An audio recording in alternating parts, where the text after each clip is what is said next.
26 को इसे नोटिफाई किया गया है। यूजीसी की शुरुआत कहां से की है, कौन है मध्य प्रदेश के पूर्व मुख्यमंत्री दिग्विजय सिंह, देखिए इस रिपोर्ट में।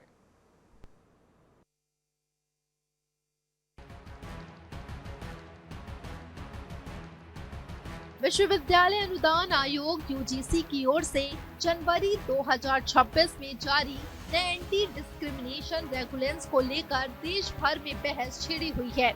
जहां एक ओर सवर्ण समाज के कुछ हिस्सों में इन नियमों को लेकर असंतोष है, वहीं दूसरी ओर उच्च शिक्षा में एससी, एसटी और ओबीसी छात्रों की सुरक्षा के लिए इसे बड़ा कदम माना जा रहा है।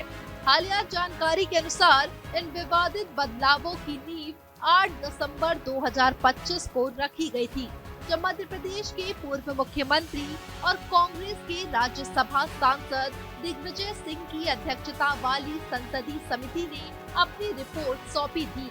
इसी समिति के सुझावों पर अमल करते हुए यूजीसी ने अपने मूल ड्राफ्ट में कुछ महत्वपूर्ण संशोधन किए, जिससे बवाल मचा हुआ है। शुरुआती ड्राफ्ट में ओबीसी जातियों को जाति आधारित भेदभाव के दायरे में स्पष्ट रूप से नहीं रखा गया था। मध्य प्रदेश के पूर्व मुख्यमंत्री दिग्विजय सिंह के नेतृत्व वाली शिक्षा संबंधी संसदीय समिति ने सिफारिश की कि उच्च शिक्षा में पिछड़ों के साथ होने वाले भेदभाव को भी उतनी ही गंभीरता से लिया जाए जितना एससी, एसटी के मामले में। इसी आधार पर फाइनल रेगुलेशंस में ओबीसी को भी शामिल किया गया। संसदीय समिति ने संस्थानों के भीतर बनने वाली इक्विटी कमेटी के ढांचे पर भी कड़ा रुख अपनाया। समिति ने सिफारिश की कि इस कमेटी में एससी, एसटी और ओबीसी वर्गों के प्रतिनिधियों की संख्या आधे से अधिक होनी चाहिए। इसका उद्देश्य ये सुनिश्चित करना है कि भेदभाव की शिकायतों का निपटारा निष्पक्ष हो और वंचित वर्गों की बात मजबूती से रखी जा सके। इस कमेटी में जनरल कैटेगरी से किसी सदस्य को नहीं रखने को लेकर विरोध हो रहा है। ऐसे में सवर्ण समाज के लोगों में बिना गुनाह किए गुनहगार हो जाने का डर सता रहा है, जबकि बिना पीड़ित हुए ही एससी, एसटी, ओबीसी छात्र पीड़ित दिखने लगे हैं। यूजीसी के शुरुआती ड्राफ्ट में प्रावधान था कि अगर कोई शिकायत झूठी पाई जाती है तो शिकायतकर्ता पर जुर्माना लगाया जाएगा। हालांकि दिग्विजय सिंह की समिति ने इसे हटाने का सुझाव दिया। समिति का तर्क था कि जुर्माने के डर से पीड़ित छात्र शिकायत करने से हिचकिचा सकते हैं। जनवरी 2026 के नोटिफाइड नियमों में अब इस जुर्माने के प्रावधान को पूरी तरह हटा दिया गया है। इसके चलते जनरल कैटेगरी से आने वाले छात्रों को बिना वजह परेशान होने का डर सता रहा है। दिग्विजय सिंह कांग्रेस के दिग्गज नेता, राज्यसभा सांसद और मध्य प्रदेश के पूर्व मुख्यमंत्री हैं। वर्तमान में वे शिक्षा, महिला, बाल और युवा मामलों की संसदीय समिति के चेयरमैन हैं। उनकी अध्यक्षता वाली बहुदलीय समिति की समीक्षा के बाद ही यूजीसी ने अपने नियमों को फाइनल टच दिया, जिसे लेकर अब सवर्ण समाज और राजनीतिक गलियारों में बवाल मचा हुआ है। चर्चित साध्वी प्रेम बाईसा की बुधवार को संदिग्ध परिस्थितियों में हुई मौत सवालों के घेरे में है। साध्वी प्रेम बाईसा के इंस्टाग्राम अकाउंट से एक सुसाइड नोट भी पोस्ट किया गया है, इस पर भी बवाल है। दरअसल अस्पताल सूत्रों के अनुसार साध्वी की मौत शाम 5:30 बजे हो चुकी थी, जबकि उसके इंस्टाग्राम अकाउंट में रात 9:28 में एक लंबा पोस्ट किया गया है। पोस्ट सामने आने के बाद कई सवाल खड़े हो गए हैं। आखिर कौन थी कथावाचक साध्वी प्रेम बाईसा? साध्वी की मौत कैसे हुई? क्या था उनके साथ? मौत का एक एक अपडेट देखिए इस रिपोर्ट में।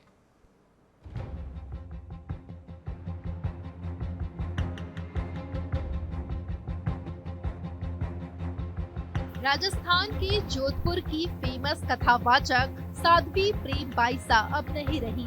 कथावाचक साध्वी प्रेम बाईसा की संदिग्ध परिस्थितियों में मौत हो गई। प्रेम बाईसा को आश्रम से ब्रोन डेड हालत में प्रेक्षा अस्पताल में लाया गया था। अस्पताल ने यहां उन्हें मृत घोषित कर दिया। इसके बाद उनके शव को वापस आरती नगर स्थित आश्रम ले जाया गया। साध्वी प्रेम बाईसा की संदिग्ध मौत ऐसे समय में हुई है जब कुछ महीने पहले उनका एक वीडियो सोशल मीडिया मीडिया पर वायरल हुआ था। अपने आखिरी संदेश में उन्होंने मरने के बाद न्याय की उम्मीद जताते हुए दुनिया को अलविदा करने की बात कही। फिलहाल पुलिस इस मौत की गुत्थी सुलझाने में जुट गई है। दरअसल मौत के बाद कथावाचक साध्वी प्रेमबाईसा के इंस्टाग्राम अकाउंट से एक पोस्ट सामने आई, जिसमें लिखा था, जीते जी नहीं, जाने के बाद मिलेगा न्याय। इस पोस्ट ने मामले को और रहस्यमय बना दिया, क्योंकि कई लोगों का दावा है कि यह मौत के बाद अपलोड की गई। पुलिस ने मामले की जांच शुरू कर दी है, लेकिन परिवार और श्रद्धालुओं की ओर से हाई लेवल जांच की मांग की जा रही है। इस घटना ने धार्मिक जगत में हलचल मचा दी है, जहां साध्वी की मौत को वायरल वीडियो विवाद से जोड़कर देखा जा रहा है। ये जो साध्वी जी हैं, इनके पिताजी द्वारा ऐसा बताया गया कि इनकी कल थोड़ी तबीयत खराब थी, जिस पर इन्होंने किसी प्राइवेट कंपाउंडर को बुलाया था। प्राइवेट कंपाउंडर ने जो इंजेक्शन लगाया, बाद उसके इनकी तबीयत काफ़ी ज़्यादा ख़राब होने लग गई, जिसके बाद इनको एक प्राइवेट हॉस्पिटल में दिखाने ले गए, जहां उन्होंने बताया कि इनकी मृत्यु हो चुकी है। उसके बाद जो बॉडी है उसको MGH मॉर्चरी में शिफ्ट करवाया गया, प्रॉपरली वापस से जांचें करवा के शिफ्ट करवाया गया, और अब मेडिकल बोर्ड द्वारा पोस्टमार्टम जो है वो उसकी प्रोसेस चालू है। प्रेमबाईसा पश्चिमी राजस्थान के ग्रामीण इलाकों में कथा वाचन और भजन गायन के लिए जानी जाती थी। वे महंत वीरमनाथ की शिष्या थी और अपने गुरु के साथ आश्रम में रहकर धार्मिक कार्यों में सक्रिय थी। वीरमनाथ ही साध्वी प्रेमबाईसा के पिता हैं। उनके कथा सत्रों में बड़ी संख्या में श्रद्धालु शामिल होते थे, खासकर बाड़मेर, जोधपुर और आसपास के क्षेत्रों में। साध्वी प्रेमबाईसा ने अपने जीवन भक्ति, सेवा और समाज सुधार को समर्पित किया था। एक बाल साध्वी के रूप में जानी जाती थी और उनके प्रवचनों में नैतिकता, पारिवारिक मूल्यों और आध्यात्मिकता पर जोर दिया जाता था।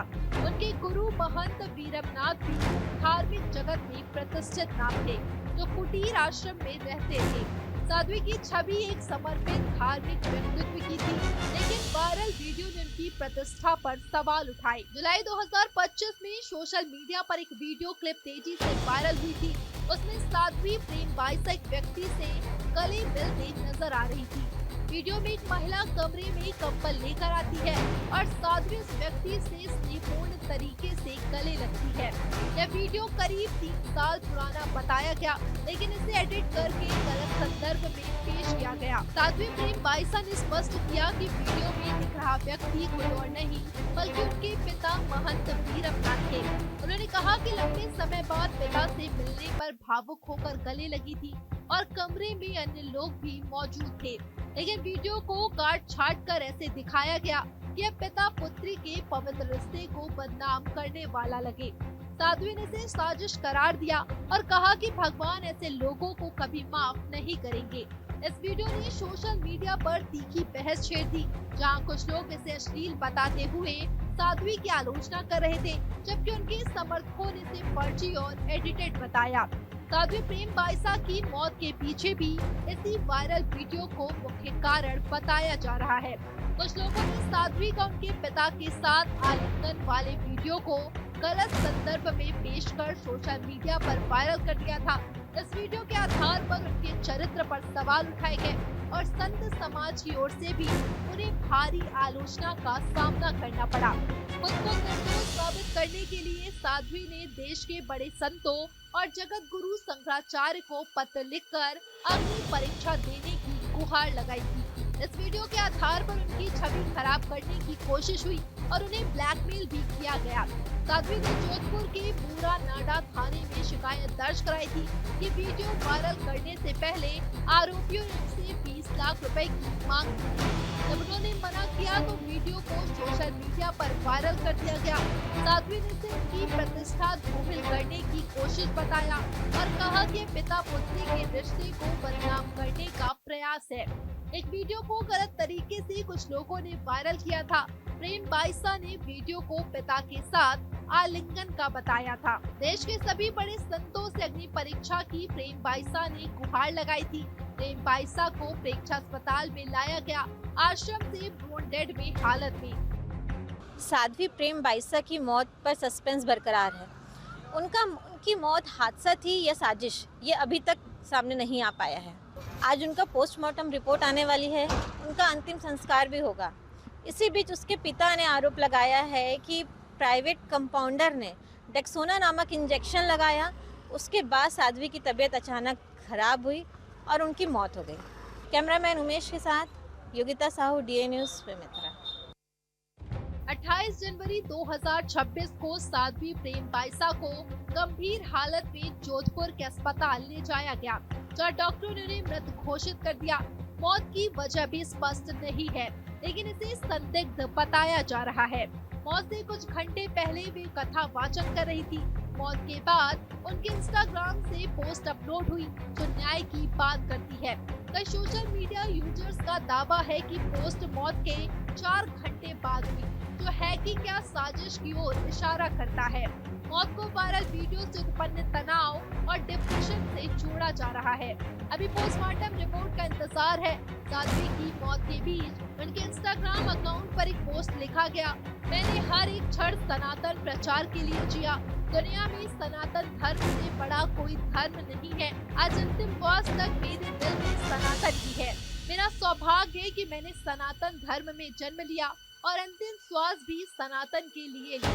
मेरे जीवन में आदि जगत गुरु शंकराचार्य भगवान, विश्व योग गुरुओं व पूज्य संत महात्माओं का हर पल आशीर्वाद रहा। मैंने आदि गुरु शंकराचार्य और देश के कई महान संत महात्माओं को लिखित पत्र लिखा, अग्नि परीक्षा के लिए निवेदन किया। मेरी प्रकृति को क्या मंजूर था। मैं इस दुनिया से हमेशा के लिए अलविदा, लेकिन ईश्वर और पूज्य संत महात्माओं पर पूर्ण भरोसा है। मेरे जीते जी नहीं तो जाने के बाद तो न्याय मिलेगा। प्रसिद्ध आध्यात्मिक साध्वी प्रेम बाइसा के निधन को लेकर अब भी सस्पेंस बना हुआ है। मामले में पुलिस जांच लगातार जारी है और हर पहलू से तथ्यों को खंगाला जा रहा है। साध्वी प्रेम बाइसा का शव संदिग्ध परिस्थितियों में मिलने के बाद पूरे प्रदेश में सनसनी फैल गई थी। उनके अनुयायियों और स्थानीय लोगों में अब भी कई सवाल बने हुए हैं, जिनके जवाब जांच पूरी होने के बाद ही सामने आ पाएंगे। पुलिस अधिकारियों के अनुसार साध्वी के शव का पोस्टमार्टम कराया जा चुका है और बिस्तरा सुरक्षित रखकर जांच के लिए भेजा गया है। पोस्टमार्टम रिपोर्ट और फॉरेंसिक जांच के आधार पर ही मौत के वास्तविक कारणों की पुष्टि की जाएगी। फिलहाल पुलिस किसी भी निष्कर्ष पर पहुंचने से पहले सभी तकनीकी रिपोर्ट का इंतजार कर रही है। जांच एजेंसियों साध्वी के अंतिम समय की गतिविधियों, उनके संपर्कों और आश्रम से जुड़े लोगों के बयान दर्ज कर रही है। पुलिस ने आश्रम परिसर और आसपास के क्षेत्र से जरूरी साक्ष्य जुटाए हैं। साथ ही CCTV फुटेज और मोबाइल कॉल डिटेल्स की भी जांच की जा रही है, ताकि घटनाक्रम की कड़ियां जोड़ी जा सके। प्रसिद्ध साध्वी प्रेम बाइसा की संदिग्ध परिस्थितियों में हुई मौत के बाद क्षेत्र में शोक का माहौल है। उनका पार्थिव शरीर अंतिम दर्शन के लिए रखा गया है, जहां श्रद्धालुओं की भारी भीड़ उमड़ रही है। साध्वी को अंतिम विदाई देने के लिए दूर दराज से बड़ी संख्या में लोग पहुंच रहे हैं। साधु संतों की उपस्थिति में अंतिम दर्शन किए जा रहे हैं और श्रद्धालु भावभीनी श्रद्धांजलि अर्पित कर रहे हैं। साध्वी प्रेम बाइसा का अंतिम संस्कार उनके पैतृक गांव परेऊ में किया जाएगा। अंतिम यात्रा में बड़ी संख्या में श्रद्धालु, संत महात्मा और अनुयायी शामिल हो रहे हैं। पूरे क्षेत्र में गंभीर माहौल बना हुआ है। साध्वी के निधन से अनुयायियों में शोक के साथ साथ कई सवाल भी उठ रहे हैं। प्रशासन द्वारा शांति व्यवस्था बनाए रखने के लिए उचित इंतजाम किए गए हैं। प्रसिद्ध साध्वी प्रेम बाइसा के संदिग्ध निधन का मामला राजस्थान विधानसभा में गूंज उठा। हवा महल विधायक बाल मुकुंद आचार्य ने सदन में कहा कि प्रेम बाइसा की मौत से श्रद्धालुओं में गहरा संदेह और असंतोष है। उन्होंने बताया कि निधन से कुछ घंटे पहले तक साध्वी पूरी तरह स्वस्थ थी और सत्संग में भाग लेकर लौटी थी। ऐसे में अचानक हुई मौत कई सवाल खड़े करती है। विधायक ने पूरे मामले की निष्पक्ष और पारदर्शी जांच की मांग करते हुए CBI जांच कराने की आवश्यकता जताई। बालमुकुंद आचार्य ने आरोप लगाया कि निधन के बाद कुछ लोगों ने भ्रामक वीडियो बनाकर साध्वी की छवि खराब करने की कोशिश की। उन्होंने कहा कि किसी के निजी जीवन में दखल देना और बदनाम करना गंभीर आरोप है। विधायक ने सवाल उठाया कि क्या यह सनातन परंपरा से जुड़े लोगों को बदनाम करने की साजिश है। उन्होंने बताया कि इस संबंध में गृह मंत्री को पत्र सौंपा जाएगा और प्रेम बाईसा के परिवार व शिष्यों को न्याय दिलाने की मांग की जाएगी। राजस्थान की युवा साध्वी बाईसा की जो मौत हुई है वो संदेह के घेरे में है। लगातार उनकी मौत पर क्या कारण है, कई सवाल हैं जो उठ रहे हैं। साफ है कि उनकी मौत पे जो संदेह है वो लोगों को नज़र आ रहा है। साफ है साध्वी की जो मौत हुई है उसके 3 घंटे पहले उन्हें एक इंजेक्शन लगा था और उनका जो एक वीडियो वायरल हुआ था उसको लेकर साध्वी ने तमाम धर्माचार्यों और साधी संतों से कहा था कि वो अपनी बेगुनाही साबित करने के लिए अग्नि परीक्षा देने के लिए तैयार हैं। तमाम सवाल हैं, तमाम रहस्य हैं कि आखिर साध्वी की मौत कैसे हुई है, क्या पहलू हैं, इसको लेकर ये मौत पूरी एक रहस्यमय नज़र आ रही है। अब देखना होगा फिलहाल जो साध्वी की मौत हुई है इनके पीछे क्या कारण है और क्या रहस्य हैं जो साध्वी के साथ ही हैं। फिलहाल साध्वी की मौत के बाद जो उनका एक सुसाइड नोट जो बरामद हुआ उसको लेकर पुलिस जांच कर रही है। अब देखना होगा कि साध्वी की मौत के पीछे क्या रहस्य हैं ये लोग जानना चाह रहे हैं। कैमरा पर्सन अजय के साथ मैं Avinash, D news plus, Uttar Pradesh. प्रसिद्ध साध्वी प्रेम बाईसा का अंतिम संस्कार आज उनके पैतृक गांव परेऊ में किया गया। परिजनों के अनुसार अंतिम दर्शन और संस्कार में शामिल होने के लिए गांव परेऊ में बड़ी संख्या में श्रद्धालु और अनुयायी जुटे। गौरतलब है कि साध्वी प्रेम बाईसा की मौत जोधपुर में संदिग्ध परिस्थितियों में हुई थी, जिसके बाद पूरे क्षेत्र में सनसनी फैल गई थी। पुलिस मामले की जांच में जुटी हुई है। साध्वी प्रेम बाईसा का जीवन संघर्षों से भरा रहा। बचपन में ही उनकी मां का निधन हो गया था। इसके बावजूद उन्होंने मात्र 12 साल की उम्र में ही कथा वाचन की शुरुआत कर दी थी और धीरे धीरे वे एक प्रसिद्ध आध्यात्मिक व्यक्तित्व बन गयी। परिजनों और अनुयायियों की ओर से निष्पक्ष जांच की मांग की जा रही है। उनका कहना है कि साध्वी प्रेम बाईसा पूरी तरह सक्रिय थी और हाल ही के दिनों में धार्मिक कार्यक्रमों में भाग ले रही थी। ऐसे में अचानक हुई इस घटना ने सभी को झकझोर कर रख दिया है। प्रशासन ने लोगों से शांति बनाए रखने और जांच में सहयोग करने की अपील की है। गौरतलब है कि साध्वी प्रेम बाईसा सोशल मीडिया पर भी काफी लोकप्रिय थी और युवा वर्ग में उनकी बड़ी संख्या में फॉलोइंग थी। साध्वी प्रेम बाईसा धार्मिक प्रवचनों और आध्यात्मिक विचारों के लिए जानी जाती थी।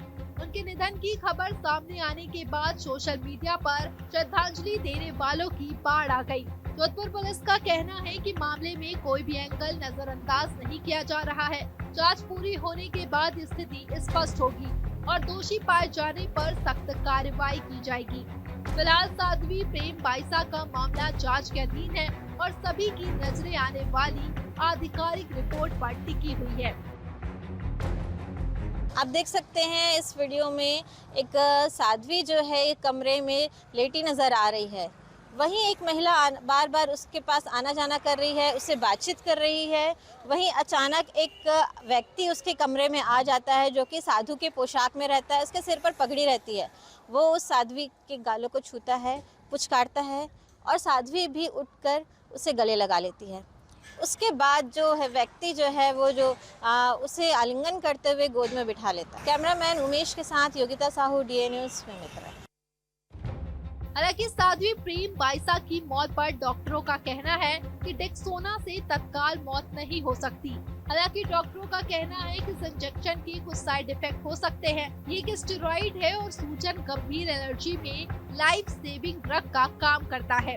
उधर पुलिस इस एंगल से भी जांच कर रही है कि क्या इंजेक्शन में कुछ मिलाया तो नहीं गया या इंजेक्शन का जानलेवा साइड इफेक्ट हुआ। अगर इंजेक्शन में कुछ मिलाया गया है तो आखिर इसके पीछे एक साजिश क्या है। साध्वी प्रेम बाईसा की मौत के बाद सामने आए सुसाइड नोट को लेकर भी सवाल उठ रहे हैं। जिस मोबाइल से सुसाइड नोट सोशल मीडिया पर पोस्ट किया गया, पुलिस ने उसे फॉरेंसिक जांच के लिए भिजवा दिया है। साध्वी प्रेम बाईसा के पिता ने दावा किया है कि साध्वी के कहने पर ही एक साधु ने ये सुसाइड नोट पोस्ट किया था। अब सवाल है कि आखिर वह साधु कौन है, क्या उसकी कोई भूमिका है। यहाँ जानना जरूरी है कि पोस्ट मौत के 4 घंटे बाद की गई थी। DA news desk, Raipur, Madhya Pradesh, Chhattisgarh. Sadhvi प्रेम बाईसा के असामयिक निधन पर, उनकी मौत पर मेरी संवेदना है, मैं श्रद्धांजलि अर्पित करता हूं। साध्वी प्रेम बाईसा जी हमारे सनातन की बहुत अच्छी प्रचारक थी, कथावाचक थी, लोगों की श्रद्धा उनके प्रति थी। लेकिन उनकी मौत को लेकर जिस तरह की अलग अलग तरीके की जानकारियां आई कि उनके परिवार वाले कहते हैं कि इसको गलत इंजेक्शन लगने से इसकी मौत हुई। हॉस्पिटल कहता है कि ब्रोन डेड बॉडी थी। और सोशल मीडिया अपनी अलग ट्रायल चला रहा है, प्रिंट मीडिया और इलेक्ट्रॉनिक मीडिया पर अलग बातें हैं। लेकिन हमारी पुलिस निष्पक्ष तरीके से सभी पहलुओं पर, सभी बिंदुओं पर माइन्यूटली जांच करके दूध का दूध पानी का पानी करेगी। जब तक जांच की नतीजा स्पष्ट नहीं आ जाए तब तक मैं कह नहीं सकता। मैं इतना ही कह सकता हूँ कि इसकी निष्पक्ष, स्पष्ट और बिना किसी भय दबाव के इसकी जांच होगी और दूध का दूध पानी का पानी हम करेंगे।